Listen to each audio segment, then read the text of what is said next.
Pemirsa, beragam kebijakan terus diterapkan pemerintah sebagai upaya untuk menurunkan angka kasus COVID-19 yang tak kunjung menunjukkan perkembangan signifikan.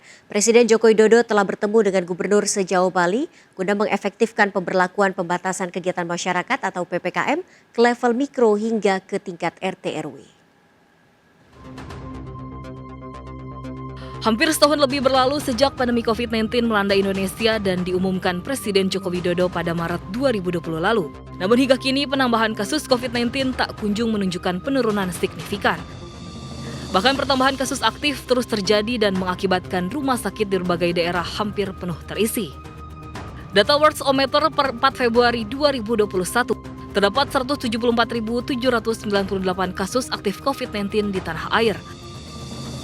3 negara lain di Asia yang juga menyatakan kasus aktif di atas 100.000 adalah India, Iran, dan Lebanon.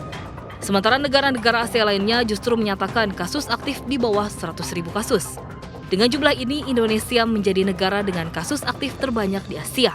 Total kasus COVID-19 di Indonesia saat ini mencapai 1.123.105 kasus. Akibat dari masifnya peningkatan kasus COVID-19, rumah sakit mengalami darurat kapasitas tempat tidur isolasi dan unit perawatan intensif (ICU).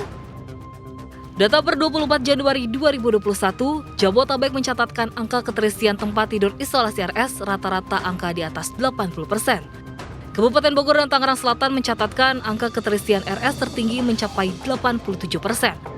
Sementara Kota Bogor diambang batas WHO yakni 69,8%.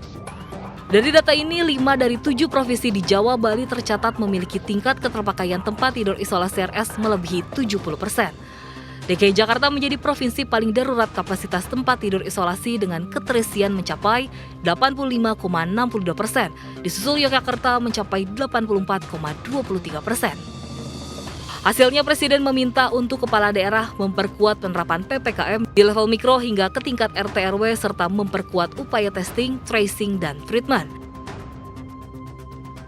Saya bertemu dengan Gubernur DKI Jakarta, Gubernur Daerah Istimewa Yogyakarta, Gubernur Jawa Barat, Gubernur Jawa Tengah, dan Gubernur Bali. Pentingnya dua hal yang di lapangan ini kita kemarin kurang. Jika kasus aktif tidak ditekan, bukan tidak mungkin tenaga kesehatan dan fasilitas kesehatan akan kewalahan akibat angka keterisian ruang isolasi dan ICU yang kian penuh. Warga diminta untuk sepenuhnya disiplin menerapkan protokol kesehatan dan tidak lengah sedikitpun lantaran perang melawan pandemi belum berakhir. Tim Liputan iNews melaporkan.